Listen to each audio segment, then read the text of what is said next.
योगी महाराज ने जहाँ जहाँ रैली की वहाँ 100% रिजल्ट आया बीजेपी को।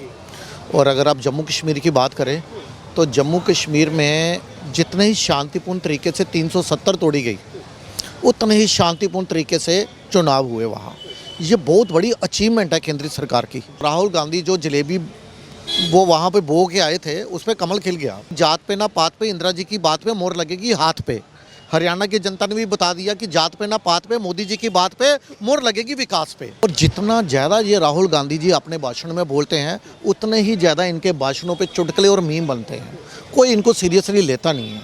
केजरीवाल का हुआ ऐसा हाल कि वहाँ की जनता ने इनका गाल ऐसा किया लाल कि ये याद रखेंगे सालों साल। हरियाणा और जम्मू कश्मीर में जो चुनाव परिणाम आए हैं उसे कैसे देख रहे हैं? बहुत अच्छे परिणाम आए हैं। यदि मैं हरियाणा की बात करूं, योगी महाराज ने जहाँ जहाँ रैली की वहाँ 100% रिजल्ट आया बीजेपी को।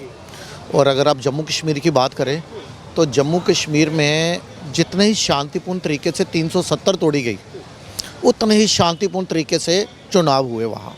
ये बहुत बड़ी अचीवमेंट है केंद्रीय सरकार की। देखिए, वहाँ पे चाहे भाजपा सेकंड नंबर की पार्टी है, लेकिन देखा जाए तो जो वोट प्रतिशत है वो जे.एंड.के में सबसे ज़्यादा बीजेपी का है, नंबर 1। सेकंड नंबर पे एनसी। और एनसी और कांग्रेस जो है ये किस मुद्दे पे लड़ रहे थे कि हमारी सरकार आएगी, हम 370 वापस लाएंगे, 370 वापस लाएंगे। और इनके मुद्दे के ऊपर पाकिस्तान के रक्षा मंत्री का बयान आया था कि 370 पे कांग्रेस, नेशनल कॉन्फ्रेंस और पाकिस्तान, हम तीनों का एक जैसा मत है। ये दो पार्टियां जो बोल रही थी कि हम 370 वापस लाएंगे, और बीजेपी का कहना है कि हम आएंगे तो हम पीओके वापस लाएंगे। तो ये जनता देख रही है कि कौन राष्ट्रवादी है, कौन एंटी नेशन है। और अभी अमर अब्दुल्ला का भी बयान आ गया, कल की बात है। उन्होंने बोला 300, उन्हें भी मालूम है कि 370 जो है जिस सुप्रीम कोर्ट ने हमेशा के लिए दफन करवा दिया ये मुद्दा, ये 370 वापस नहीं ला सकते। ये कुछ कट्टरपंथियों के वोट लेने के लिए इस तरह के शगुफे जोड़े जा रहे थे। अभी अमर अब्दुल्ला ने ये बोला कि पहले हमने जम्मू कश्मीर को पूर्ण राज्य का दर्जा दिलाना है, 370 में तो भी बहुत टाइम लगेगा, कई साल लगेंगे। वो खुद ही उन्हें मालूम है कि ये बहुत बड़ा जुमला था जो सिर्फ कुछ कट्टरपंथियों के वोट लेने के लिए ऐसे छोड़ा गया था। योगी आदित्यनाथ का जो बयान वायरल हुआ था जिसमें उन्होंने कहा था हिंदू कटेंगे तो बटेंगे, उस बयान का असर आपको लग रहा है कि जीत, हरियाणा की जीत में और जम्मू कश्मीर जो एक तरफा भाजपा की जो सीटें आई हैं उसमें असर दिखाई दिया है? देखें, ये जो उन्होंने बयान दिया था कटेंगे और बटेंगे, उनके इस बयान को हरियाणा की जो जनता है उसने बहुत सीरियसली लिया। मैं नमन करता हूँ हरियाणा की जनता को, जिन्होंने जातिवाद के मुद्दे से हट के सिर्फ विकास के मुद्दे पर वोट किया। देखें, वहाँ पे 25% है जाट वोटर, जाट समुदाय के लोग, 20% है एससी, 15% है ओबीसी, 8% है ब्राह्मण, 7% है खत्री। और सैनी जो नवाब सैनी हैं, जो अगर मैं ओबीसी की बात ना करूं, पर्टिकुलर सैनी समाज से मात्र 2% वोटर हैं वहाँ पे। तो वहाँ की जनता ने ये जो राहुल गांधी जो जलेबी वो वहाँ पे बो के आए थे, उस पर कमल खिल गया। इनकी जाति पात की राजनीति बिल्कुल नहीं चली। ये राहुल गांधी को सीखना चाहिए अपनी दादी से। इनकी जो दादी थी वो भी ये कहती थी कि जात पात पे वोट नहीं चाहिए। उस टाइम पे 80 के दशक में ये नारा था कि जात पे ना पात पे, इंदिरा जी की बात पे मोहर लगेगी हाथ पे। हरियाणा की जनता ने भी बता दिया कि जात पे ना पात पे, मोदी जी की बात पे मोहर लगेगी विकास पे।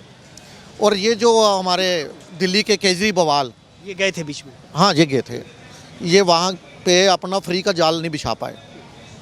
केजरीवाल की जो अपना फ्री का शगुफा जो छोड़ रहे थे, जनता इनकी बातों पे नहीं आई। केजरीवाल का हुआ ऐसा हाल कि वहाँ की जनता ने इनका गाल ऐसा किया लाल कि ये याद रखेंगे सालों साल। रीज़न क्या है कि ये वहाँ जाके रैली करके ये बता रहे थे कि यहाँ का बच्चा बच्चा वोट से जवाब देगा। मुझे मोदी जी ने गलत तरीके से जेल में डाल दिया, 15 दिन अमित शाह जी ने मेरी इंसुलिन को रोके रखा। लेकिन जनता को भी मालूम है।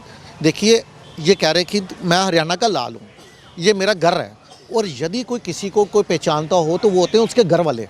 ये दिल्ली में कामयाब हो गए, पंजाब में कामयाब हो गए, लेकिन हरियाणा में बार बार चुनाव लड़ने के बावजूद, हरियाणा का लाल बनने के बावजूद भी इनको वहाँ की जनता ने वोट नहीं दिया। रीज़न क्या है कि घर वाले ही अपने व्यक्ति को अच्छी तरह पहचानते हैं। और मैं सही बताऊँ, यदि ये कांग्रेस और आम आदमी पार्टी यदि ये कामयाब हो जाते वहाँ सरकार बनाने में, तो इसका दिल्ली के ऊपर बहुत बुरा असर होता। आप पूछोगे दिल्ली में कैसे होगा? देखिए, पंजाब में आम आदमी पार्टी की सरकार, दिल्ली में आम आदमी पार्टी सरकार, हरियाणा बीच में एज ए बफर जोन काम करता है।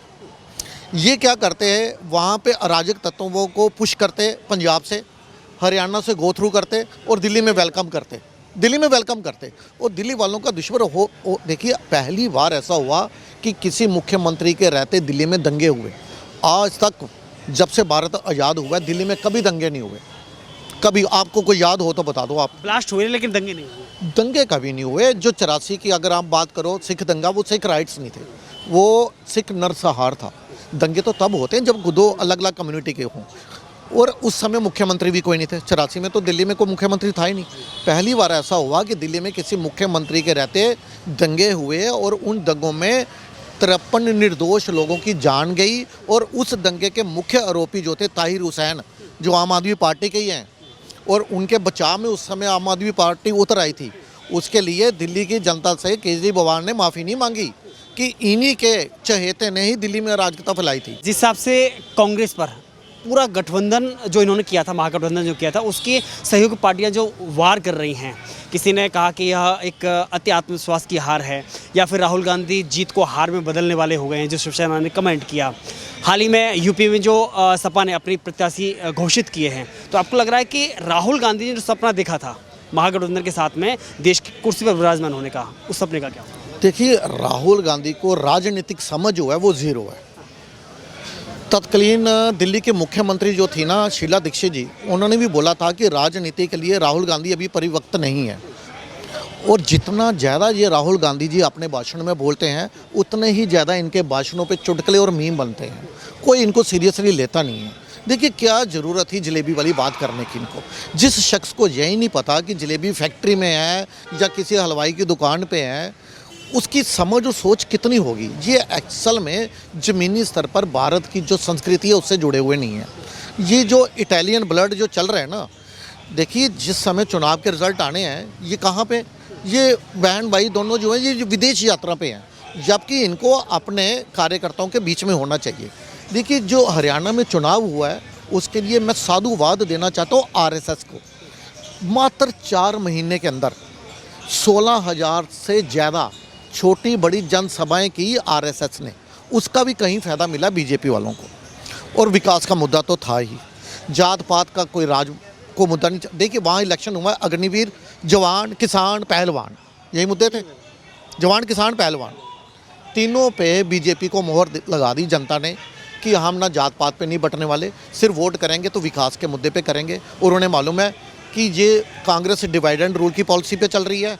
आम आदमी पार्टी खाली फ्री बीज के नाम पे, इनके पास, आम आदमी पार्टी के पास तो जनता को तथाकथित फ्री के लालच में फांसने के सिवा इनके पास कोई विकास का एजेंडा नहीं है।